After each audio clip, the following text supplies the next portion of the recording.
ভাজাভুজির ঝামেলা ছাড়াই কিভাবে একদম ঝরঝরে ফ্রায়েড রাইস বানাবেন সেটাই আমি আপনাদের সামনে দেখাবো। তো চলুন, প্রথমেই আমি এখানে ইন্ডিয়া গেট রাইস নিয়েছি 750 গ্রাম। ভালো করে 2-3 বার জল পাল্টে ধুয়ে নেব। ধোয়া হয়ে গেলে ঢাকা দিয়ে 1 ঘন্টা মতো রেখে দেবো। এদিকে সবজির মধ্যে নিয়েছি গাজর, বিনস, ক্যাপসিকাম, কাজু, কিশমিশ।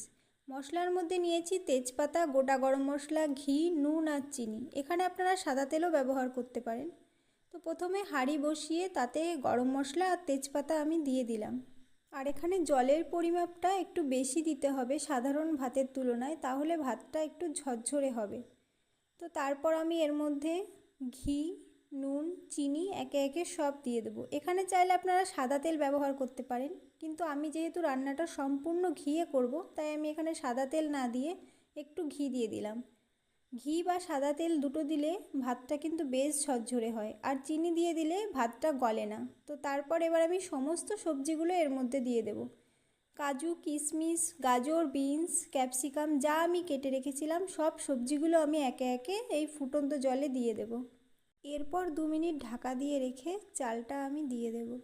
চাল দিয়ে ভালো করে নাড়া দিয়ে দেব যাতে সবজি আর চালটা বেশ মিশে যায়। দেখুন এর মধ্যেই আমার রাইসটা হয়ে গেছে। এবার আমি নামিয়ে নেব।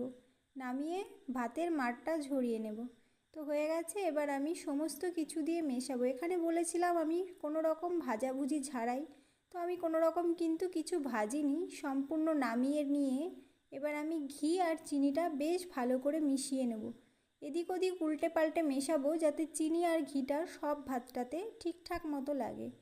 তো যাই হোক, এর মধ্যে আমার রান্না হয়ে গেছে কমপ্লিট। আপনারা দেখুন কার কার ভালো লাগছে। আমার তো ভীষণ ভালো লেগেছে, যেমন ঝরঝরে হয়েছে তেমন